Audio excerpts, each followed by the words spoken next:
Fala pessoal, como é que tá? Tudo bem? Marcelo Cardoso aqui, e nesse vídeo de hoje nós vamos dar continuidade às reflexões rápidas que nós fazemos aqui nesse canal sobre o Evangelho de João. Hoje nós vamos analisar o capítulo 5. Eu estou aqui com a minha Bíblia aberta porque eu quero dar uma lida no texto com vocês antes da gente entrar no ponto principal do capítulo, que obviamente você já sabe, se você já leu o capítulo 5 de João, é aquele capítulo onde Jesus opera a cura de um aleijado que já tinha mais de 38 anos, que estava naquela situação.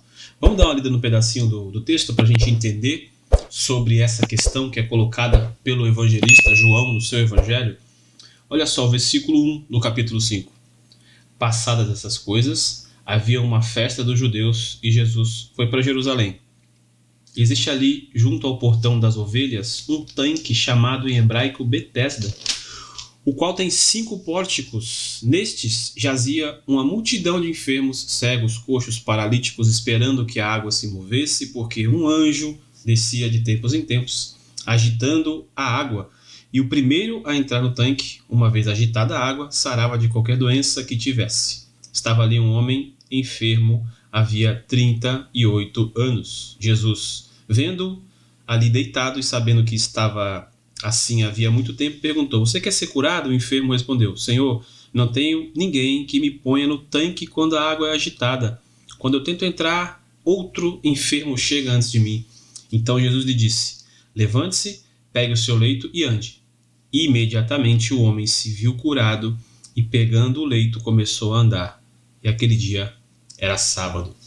Então, a partir dessa cura que Jesus opera num sábado, cria-se uma confusão, mais uma vez para variar, né? Mais uma confusão provocada pelos judeus, pelos líderes judeus, parte da liderança na época, sobre Jesus ter operado esse milagre no sábado, porque vocês sabem bem que o judeu tem essa restrição, né, do 4º mandamento, aonde ele não faz nada no sábado. É interessante falar sobre isso aqui, um detalhe.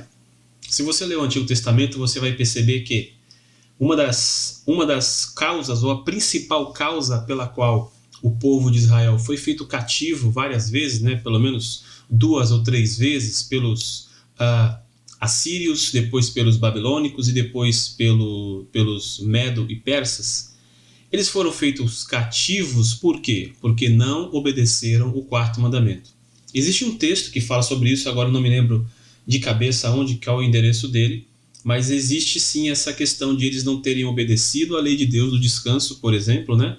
Eu acredito que não é só por causa dessa quebra de lei, mas talvez tenha começado, ou talvez seja a principal quebra da lei, que é a questão do descanso. Porque o descanso, para o judeu e até para o cristão também, ele não é apenas um momento de você parar de trabalhar, mas é um momento de reflexão, onde você diz para si mesmo, né, e para a comunidade: olha, como cristãos, como judeus no caso deles, nós não precisamos trabalhar todos os dias incansavelmente, porque temos um Deus que supre nossas necessidades. Nós devemos confiar nele, porque os outros 6 dias é ele também que provê. Então esse dia acaba ficando como o dia do culto, o dia do descanso, e assim vai, né? E aí a igreja muito provavelmente trocou o sábado pelo domingo, o último dia da semana pelo primeiro dia da semana, porque foi o dia em que Jesus ressuscitou. Mas essa aula aqui, na verdade esse vídeo breve, não é uma aula. Aqui já tem uma aula que é um complemento das aulas que eu dou lá na Escola Bíblica Dominical da Igreja Batista de Vila Margarida, que começamos em mês de maio, não, abril, maio e junho. Esses 3 meses nós estamos estudando sobre o Evangelho de João. E eu coloquei um complemento aqui da aula no meu canal, se eu não me engano está Temor no Lugar de Terror. E é uma aula um pouco mais extensa, mas lá eu falo mais sobre isso. Esse vídeo aqui não é para ser tão extenso. Só para pegar a ideia principal do capítulo e tirar da ideia principal um princípio prático que você possa colocar para rodar hoje mesmo aí na tua vida. Então o que acontece aqui? Esse cego, ele estava lá naquele local e ele não tinha ninguém que pudesse colocá-lo no tanque, né, quando a água balançava, porque existia essa crença de que se alguém entrasse naquele momento em que os anjos balançassem a água, seria curado. Eu também falo sobre isso no outro vídeo.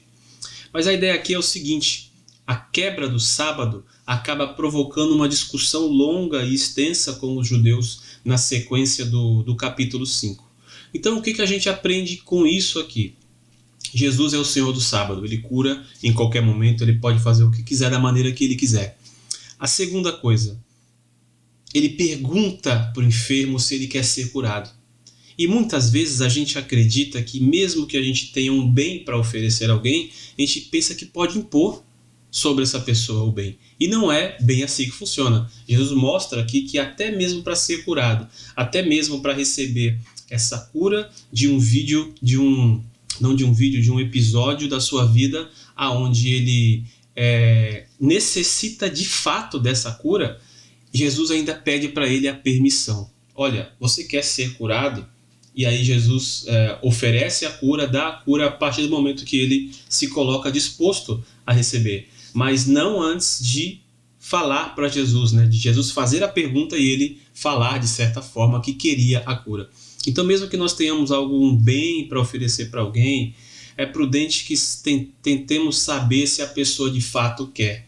Obviamente, na maioria dos casos, a pessoa vai dizer sim, mas dar para ela essa oportunidade de ouvir dela que ela realmente quer aquilo é uma maneira de dar importância para essa pessoa, mesmo na situação de necessidade que ela tenha, tá bom? Então esse é o pequeno, rapidíssimo ensinamento que a gente consegue tirar dessa breve interação de Jesus com o aleijado, que já estava lá há mais de 38 anos, necessitava de ajuda, mas Jesus pergunta para ele se de fato ele quer aquela ajuda, e aí depois ele acaba sendo curado. Muitas vezes Deus age com a gente assim. Muitas vezes a gente também quer a cura, mas não na hora que Jesus vem nos oferecer. Às vezes a gente quer uma bênção, mas não queremos esperar a hora certa dele agir. E isso também cabe aqui, apesar de não ser enfatizado no texto, né? Nós sabemos que ele estava aqui há 38 anos, nós vemos isso de maneira rápida, num relance de leitura, mas isso também é um detalhe importante. Existe o tempo em que Jesus vai operar o seu milagre, a sua cura, vai dar a sua bênção, vai responder aquela oração que você está fazendo para ele, e também existe a nossa participação. Senhor, de fato, eu quero. É uma maneira até da gente refletir, de pensar, para saber se aquilo que a gente está pedindo realmente é importante ou de repente é alguma coisa que não é tão importante assim diante de outras coisas que nós podemos pedir para Deus, tá bom? Então, se você gostou do vídeo, eu peço que você deixe aqui o seu like, se inscreva aqui no canal, tá bom? Compartilhe esse vídeo com outras pessoas, fica ligado no canal aqui que eu vou continuar falando sobre João. Agora o próximo vídeo será sobre o capítulo 6 e vou colocar também algumas aulas, mais alguns complementos que eu estou devendo lá para a turma da igreja, e você vai poder acompanhar uma aula um pouco mais extensa e mais específica ainda sobre o Evangelho de João, tá bom? Então muito obrigado pela tua presença até aqui e busque sempre as coisas do alto.